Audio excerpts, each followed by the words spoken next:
Shri N P Chekkutty, Unnikrishnan Potti ഒരു തട്ടിപ്പുകാരനായിരിക്കാം. പക്ഷെ ആ തട്ടിപ്പുകാരൻ ഒരു കളവ് പറഞ്ഞതോടുകൂടി പല കാര്യങ്ങളായി പുറത്തേക്ക് വന്നുകൊണ്ടിരിക്കുകയാണ്.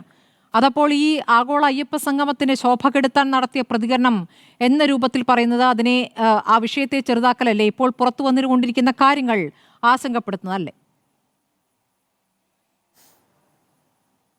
അല്ല, രണ്ട് മൂന്ന് കാര്യങ്ങളുണ്ട്. ഒന്നാമത്തെ കാര്യം, ഈ ആഗോള അയ്യപ്പ സംഗമം എന്ന് പറയുന്നത് ഈ സമയത്ത് നടത്തുന്നതിനൊരു പ്രസക്തിയും ഇല്ലാത്തൊരു സംഗതിയാണ്.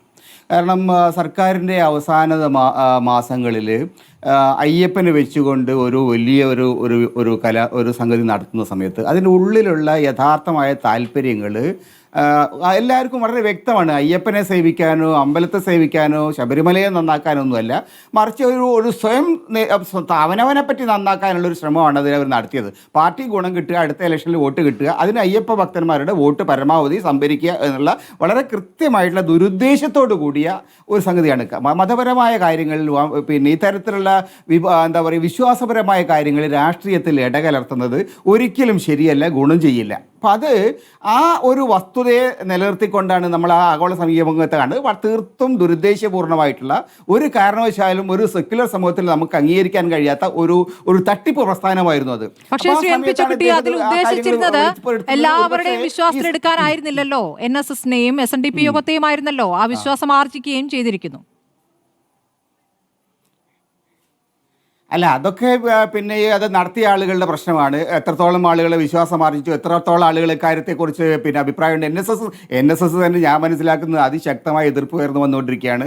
SNDPക്ക് അകത്തും ശക്തമായ എതിർപ്പുണ്ട്. ഇത്തരത്തിലുള്ള രാഷ്ട്രീയമായിട്ടുള്ള കലാപരിപാടികൾക്ക് സമുദായ സംഘങ്ങൾ കൂട്ടുനിൽക്കണോ എന്നതിനെക്കുറിച്ച് ബന്ധപ്പെട്ട സമുദായങ്ങൾക്ക് അത് എതിർപ്പുണ്ട്. അതൊരു വേറെ വിഷയമാണ്. പക്ഷേ ഒന്നാമത്തെ കാര്യം, ഈ ഒരു വിഷയം ആ ഒരു സന്ദർഭത്തിലാണ് ഇപ്പോൾ വീണ്ടും ഈ വിഷയം ഉയർന്നു വരുന്നത്. ഇദ്ദേഹം എന്തിനു പറഞ്ഞു, എങ്ങനെ പറഞ്ഞു എന്നുള്ളത് നമ്മുടെ വിഷയമല്ല.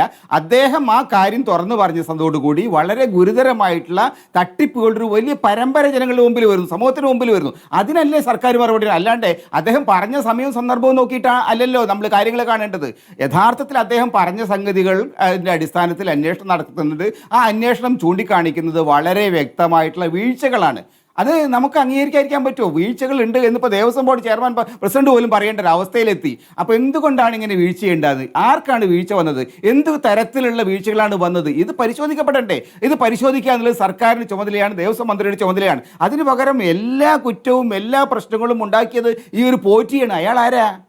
ഈ പോറ്റി എന്ന് പറഞ്ഞ ആളാണ് ശബരിമലയിൽ പ്രത്യക്ഷപ്പെട്ട എന്തോ ഒരു കീഴ്ശാന്തിയുടെ സഹായിയോ അങ്ങനെ എന്തോ ആയിരിക്കും, അല്ലാണ്ട് അയാൾ അവിടെ ഒരു പ്രധാനപ്പെട്ട ആളൊന്നും ആയിരുന്നില്ല. അങ്ങനെയുള്ള ആൾ എന്തായാലും എനിക്കറിയില്ല അദ്ദേഹത്തിൻ്റെ പദവി എന്താന്ന്. പക്ഷെ അദ്ദേഹം അവിടെ വേറൊരു അമ്പലത്തിൽ നിന്ന് അയാളെ അവിടെ നിന്ന് പറഞ്ഞു വിട്ടിട്ട് ഇവിടെ വന്നിട്ട് കയറി പറ്റിയതാണ്. അങ്ങനെയുള്ള ഒരാളെ ഇങ്ങനെ വിശ്വാസത്തിലെടുത്ത് ശബരിമലയിൽ ഏറ്റവും പ്രധാനപ്പെട്ട പിന്നെ സ്വർണ്ണമടക്കമുള്ള കാര്യങ്ങൾ അദ്ദേഹത്തെ ഏൽപ്പിച്ചു കൊടുക്കാൻ ഇതെന്താ ഒരു പിന്നെ വെള്ളരിക്കാ പട്ടണമാണോ? അതിന് ദേവസ്വം പ്രസിഡന്റ് മറുപടി പറയുന്നുണ്ട്. എന്തുകൊണ്ടാണ് ഇത്രയും വളരെ പ്രധാനപ്പെട്ട സംഗതികൾ ആരോടും ചോദിക്കാതെ, ആരോടും അനുമതി വാങ്ങാതെ, കോടതി പോലും അറിയാതെ ഇതെല്ലാം അടിച്ചു മാറ്റി കൊണ്ടുപോകാൻ ഇദ്ദേഹത്തിന് എങ്ങനെ അവസരം കിട്ടി? ശബരിമല അങ്ങനെ പിന്നെ കൊണ്ടുപോകാൻ കഴിയില്ലല്ലോ. അപ്പോൾ അതിനകത്ത് വളരെ കൃത്യമായിട്ടുള്ള ഉത്തരവാദിത്തരാഹിത്യമുണ്ട്, അല്ലെങ്കിൽ തമ്മിലുള്ള ഒരു കൂട്ടുകച്ചവടമുണ്ട്. എനിക്ക് തോന്നുന്നു ഇതിനകത്തൊരു കൂട്ടുകച്ചവടമാണ് ഇത്. കാരണം മനസ്സിലാക്കി കഴിഞ്ഞാൽ ഇദ്ദേഹം കർണാടകയിലും മറ്റു സ്ഥലങ്ങളിലും പോയിട്ട് വലിയ പ്രഭുക്കളായിട്ടുള്ള ആളുകളുമായിട്ട് ബന്ധം സ്ഥാപിക്കുന്നു. ശബരിമല എൻ്റെ എല്ലാ കാര്യങ്ങളും എൻ്റെ കൺട്രോളിലാണ്, അവിടുത്തെ അവിടേക്ക് കൊണ്ടുപോകുന്ന വാതിൽ പോലും ഞാനാണ് കൊണ്ടു നടക്കുന്നത് എന്നൊക്കെ പറഞ്ഞ് വലിയ ഒരു ഓളം ഉണ്ടാക്കിയിട്ട് വമ്പിച്ച പണം വാങ്ങുകയും അതിന് ഒരു പങ്ക് സ്വന്തം കീശയിലേക്ക്, മറുപങ്ക് ഈ പറയുന്ന ഇതിൻ്റെ അധികാരികളായിരിക്കുന്ന, ഇതിൻ്റെ തലപ്പത്തിരിക്കുന്ന, ഇതിന് കൂട്ടുകച്ചവടം നിൽക്കുന്ന ആളുകൾക്ക് കൊടുക്കുകയും ചെയ്യുന്നുണ്ട്. ഈ ഒരു വസ്തുതയാണ് നമ്മൾ മനസ്സിലാക്കേണ്ടത്. ഇന്ന് അത് അങ്ങനെ പണം ആരെങ്കിലും പറ്റുന്നുണ്ടെങ്കിൽ, പ്രതിപക്ഷത്തിന് പറ്റാൻ കഴിയില്ല, പ്രതിപക്ഷത്തിന് അവിടെ പ്രത്യേകിച്ച് റോളൊന്നുമില്ല, അത് പറ്റുന്നുണ്ടെങ്കിൽ അത് പറ്റിക്കൊണ്ടിരിക്കുന്നത് ഇന്ന് ഭരിച്ചുകൊണ്ടിരിക്കുന്ന ആളുകളാണ്. ദേവസ്വം ബോർഡ് പ്രസിഡന്റ് പറഞ്ഞുകൊണ്ടേയിരിക്കുന്നത് 99 മുതൽക്കുള്ള, കോടതിയും പറയുന്നുണ്ട് 99 മുതൽക്ക് രജിസ്ട്രിയിൽ വ്യക്തതയില്ല എന്ന്. അത് എന്താണ് ഈ പറയുന്നതിന് കാരണം? വിജയ് മല്യ 98 നൽകിയ സ്വർണത്തിന്റെ രേഖകൾ കാണാനില്ല. ശ്രീ എൻ പി ചെക്കുട്ടി, 30 കിലോയിലധികം സ്വർണമുണ്ടായിരുന്നു എന്നാണ് അന്നത്തെ മാധ്യമ വാർത്തകളായി വന്നത്. അത് യഥാർത്ഥത്തിൽ ഈ എക്സിക്യൂട്ടീവ് ഓഫീസിൽ അതിൻ്റെ രേഖകൾ വേണ്ടതാണ്. ആ രേഖകൾ ഇപ്പോൾ അവിടെ ഇല്ല. എപ്പോൾ പോയി എന്നറിയില്ല. ആ രേഖകൾ ഇപ്പോൾ അവിടെ ഇല്ല എന്നുള്ളതാണ് യാഥാർത്ഥ്യം. എന്നിട്ട് ഇവിടെ നിന്ന് കൊണ്ടുപോയ പാളിയുണ്ടല്ലോ, സ്വർണ്ണപ്പാളി, സ്വർണം മങ്ങിയത് കൊണ്ട് അത് മിനുക്കാൻ കൊണ്ടുപോയി എന്ന് പറയുന്നു. എന്നിട്ട് അവിടെ രേഖപ്പെടുത്തി വെച്ചതാകട്ടെ ചെമ്പുപാളി എന്നാണ്. അപ്പോൾ ചെമ്പാണോ സ്വർണ്ണമാണോ തിരിച്ചു കൊണ്ടുവന്ന ശേഷം തിരിച്ചു കൊണ്ടുവന്നു എന്ന് രേഖപ്പെടുത്തിയിട്ടില്ല. അപ്പോൾ സ്വർണം നഷ്ടപ്പെട്ടു എന്ന വിലയിരുത്തലേക്ക് വരുമ്പോൾ പറയുന്നത് സ്വർണ്ണമല്ല 4.5 കിലോ ചെമ്പാണ് പോയത് എന്നാണ്. ഇതൊക്കെ എന്താണ്? അല്ല, അവിടെ അത് കോടതി തന്നെ 99 കാര്യം അന്വേഷിക്കുന്നുണ്ട്.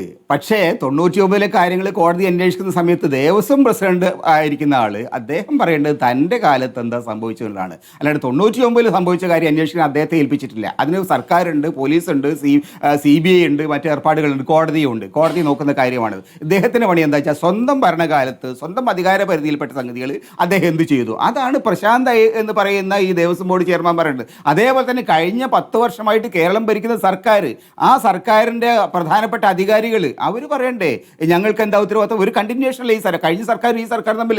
കഴിഞ്ഞ തവണ പിന്നെ കടകംപള്ളിയായിരുന്നു, ഇത്തവണ പിന്നെ മറ്റേ വേറൊരാളാണ് ദേവസ്വം മന്ത്രി എന്ന് മാത്രമല്ല വാസവൻ. അപ്പോൾ ഈ കക്ഷികൾ അവരല്ലേ ഇപ്പോൾ പറയേണ്ടത്. 99 ശബരിമല ഉണ്ടായ കാലം മുതലുള്ള ഒരുപാട് പ്രശ്നങ്ങൾ ഉണ്ടാവും, അതെല്ലാം ഇപ്പോൾ പരിശോധിച്ചിട്ട് പിന്നെ നോക്കാനൊന്നും പറ്റില്ല. പക്ഷേ 99 വിഷയങ്ങൾ കോടതി പരിശോധിക്കുന്നുണ്ട്. പക്ഷേ ഏറ്റവും പ്രധാനപ്പെട്ട കാര്യം ഇന്ന് അധികാരത്തിലിരിക്കുന്ന ആളുകൾ, ഇന്ന് കാര്യങ്ങൾ ചുമതലയുള്ള ആളുകൾ തങ്ങളുടെ കാലത്ത് എന്താണ് സംഭവിച്ചത് എന്ന് വിശദീകരിക്കണം. അതിനകത്ത് ഇദ്ദേഹം വന്നിട്ട് എല്ലാ കാര്യങ്ങളും കുഴപ്പത്തിലാക്കി അങ്ങനെ എല്ലാ കാര്യങ്ങളും അടിച്ചു മാറ്റാനുള്ള ശേഷിയൊന്നും അദ്ദേഹത്തിനില്ല. ഈ പറയുന്ന ദേവസ്വം പ്രസിഡന്റ് അടക്കമുള്ള ആളുകളുടെ മൗനാനുവാദത്തോടു കൂടി അല്ലാണ്ട് അവിടുന്ന് ഒരു സാധനം എടുത്തുകൊണ്ടാകില്ല. അല്ലാണ്ട് ദേവസ്വത്തിലെ ഉദ്യോഗസ്ഥന്മാർ വിചാരിച്ചു കഴിഞ്ഞാൽ ഇതെല്ലാം അടിച്ചു മാറ്റാൻ കഴിയില്ല. അപ്പോൾ അത് ഒന്നുകിൽ അദ്ദേഹത്തിന്റെ കഴിവുകേട്, അല്ലെങ്കിൽ അദ്ദേഹത്തിന്റെ മൗനാനുവാദം. ഇത് രണ്ടിലൊന്ന് മാത്രമാണ് എനിക്ക് മനസ്സിലാവുന്ന കാര്യം.